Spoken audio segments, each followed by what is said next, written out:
Hi സുഹൃത്തുക്കളെ, ഞാനിപ്പോൾ ഉള്ളത് മുളവൻതാവ് ശ്രീധർമ്മ ശാസ്താ ക്ഷേത്രത്തിൻ്റെ മുന്നിലാണ് കേട്ടോ. ഇവിടുത്തെ ക്ഷേത്രവും ക്ഷേത്ര പരിസരവും അതോടൊപ്പം തന്നെ ക്ഷേത്രത്തിൻ്റെ പുരാതനമായ ഒരു ക്ഷേത്രകുളവും ഞാൻ നിങ്ങളുമായി പങ്കുവയ്ക്കാം. അപ്പോൾ നമുക്ക് നേരെ വീഡിയോയിലേക്ക് കിടക്കാം.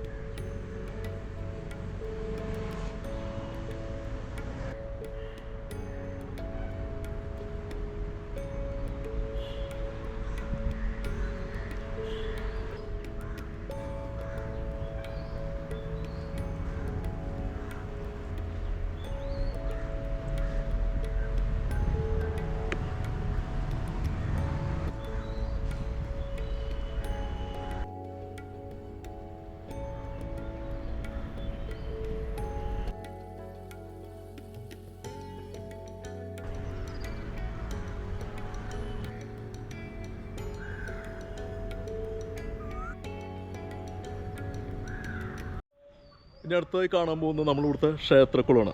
ക്ഷേത്രക്കുളത്തെക്കുറിച്ച് പറയാന്ന് വെച്ച് കഴിഞ്ഞാൽ വളരെയധികം ആഴമുള്ളതും വലിയ വിസ്തൃതിയുള്ളതുമായ വലിയൊരു ക്ഷേത്രക്കുളമാണ്. അപ്പോൾ നമുക്ക് നേരെ ആ ഒരു കാഴ്ചയിലേക്ക് കിടക്കാം. നമ്മുടെ ചാനൽ ഇഷ്ടപ്പെട്ട് കഴിഞ്ഞാൽ എല്ലാവരും ലൈക്ക് ചെയ്യണം. നിങ്ങളുടെ വേണ്ടപ്പെട്ട സുഹൃത്തുക്കളിലേക്ക് നമ്മുടെ വീഡിയോ ഒന്ന് ഷെയർ ചെയ്യണം. അതോടൊപ്പം തന്നെ പുതുതായി കാണുന്ന ആളുകളുണ്ടെങ്കിൽ നമ്മുടെ ചാനലൊന്ന് സബ്സ്ക്രൈബ് ചെയ്യണം. അപ്പോൾ നമുക്ക് നേരെ വീഡിയോയിലേക്ക് കിടക്കാം.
ഇത്ര നേരം നിങ്ങൾ ഈ വീഡിയോ കണ്ട നിങ്ങൾക്കെല്ലാവർക്കും ഹൃദയം നിറഞ്ഞ നന്ദി. ഇനിയൊരു മറ്റൊരു വീഡിയോയുമായി നമുക്ക് വീണ്ടും കാണാം. അതുവരേക്കും ബൈ.